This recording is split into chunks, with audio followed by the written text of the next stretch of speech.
Hello and welcome back to 365 Days with mxmtoon. I'm Maia, a singer, songwriter, videomaker, Oakland native, and lover of refreshing beverages. I'm also a huge fan of history. I love untold stories, gross facts, and secrets, anything weird, dark, and funky from the past. Each day, I'm going to share one of my favorite deep cuts with you, so let's take a look at today's stories.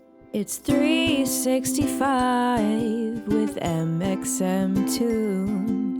New facts every day, so don't leave too soon. I'm gonna teach you stuff, no it won't be tough. Gonna go a year till you've had enough. It's 365 mxmtoon. On this day in 2012, Coca-Cola and Pepsi changed the recipes of their signature beverages after it became known that one of the chemicals in the soda was a carcinogen, a chemical that can cause cancer. Let's look back on how this went down. According to California law, businesses must provide warnings if their products contain a certain amount of cancer-causing chemicals. This law, Proposition 65, was passed in 1986, and since then, the state of California publishes a list of chemicals known to cause cancer every single year. This became a problem for companies like Coca-Cola and Pepsi in 2012, when it was discovered that 4-MEI, a chemical that gives sodas their caramel color, was added to the list. So these soda giants were presented with an ultimatum: change their tried and true recipes or place a label on their packaging that warns consumers about potentially consuming carcinogens. Even though this law only applies in California, it would be costly and complicated to change the recipe just for beverages sold in one state. Now, if you drink Coke or Pepsi before 2012, don't worry. A spokesperson for the Food and Drug Administration told a reporter from The Guardian that you'd have to drink more than 1,000 cans a day to reach the quantity of 4-MEI that was linked to cancer in tests. Still, it would be naive to think that labeling a beverage as containing a carcinogen would be great for sales, even for sodas as beloved as Coke and Pepsi. And if you didn't notice a difference after the recipe was changed, there's also no need to worry. Everything you know is not a lie. Since 4-MEI mostly just affects the color of Coke and Pepsi, it wasn't too challenging for these companies to change their recipes while still holding on to their iconic tastes. As you may know from experience, some people feel pretty strongly about whether they prefer Coke or Pepsi. Personally, I didn't grow up drinking either one of them, so I don't have a real strong opinion one or the other way. Others can't tell the difference. In his book, Blink, Malcolm Gladwell wrote that Pepsi had more of a citrusy flavor, while Coke has a raisiny vanilla taste. When you really think about it, what does Coke even taste like?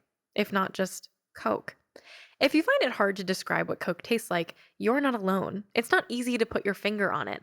Like the lemon-lime taste of Sprite or the sweet orange flavor of Sunkist or Fanta, that's because the Coca-Cola recipe has been closely guarded and kept secret since its development in 1886.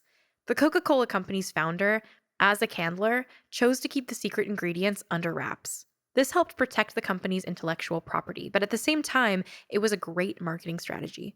No one can resist the allure of a great secret. Over 100 years later, we still don't know the recipe for Coke. In a blind taste test between Coke and Pepsi, people are more likely to say they prefer Pepsi. This is because Pepsi is sweeter than Coke, and research shows that in taste tests of just a single sip of a drink, the sweeter the drink wins. Still, Coke continued to sell more than Pepsi ever did. Then, Pepsi launched a brilliant marketing scheme, the Pepsi Challenge. For decades, Pepsi has produced commercials that invite people to taste test the two sodas. Pepsi surpassed Coca-Cola in sales for the first time, so Coca-Cola released a drink called New Coke to drum up sales. It seemed that New Coke used a version of the Diet Coke formula, but sweetened it with high fructose corn syrup. Coca-Cola devotees were furious. One man from Seattle named Gay Mullins even sued the company and started an organization called the Old Cola Drinkers of America. It was a fiasco, to say the least. So just 79 days later, Coca-Cola re-released their original drink as Coca-Cola Classic. Now, Coke sells better than Pepsi again, but New Coke made its mark on pop culture. In 2019, Coca-Cola collaborated with the Netflix show Stranger Things to bring the beverage back in a limited edition collector's pack. You would think that since Coke is sold and manufactured all over the world, someone would have spilled the beans about the recipe by now. But these people are serious about maintaining secrecy. Coca-Cola ships ingredients to factories as a set of merchandises numbered 1 through 9. Except for some unknown reason, the 7th ingredient is marked 7X, which isn't creepy at all. It's theorized that Coca-Cola gets its name from the coca plant and cola, nuts. Coca-Cola hasn't used the coca plant since 1903, and there isn't any concrete evidence that they used cola either, although the name suggests it. Allegedly, some of the ingredients in Coca Cola are vanilla extract, lime juice, caramel, and essential oils with orange, cinnamon, lemon, coriander, nutmeg, and maybe even lavender. We can't know for sure, but at least for now, the secret formula with no known carcinogens remains safely locked away in a vault at Coca Cola headquarters in Atlanta, Georgia. Now let's talk about a lawsuit that shook the music industry. Today, in 2015, the family of Marvin Gaye won a record $7.3 million lawsuit for copyright infringement against Robin Thicke, Pharrell Williams, and T.I.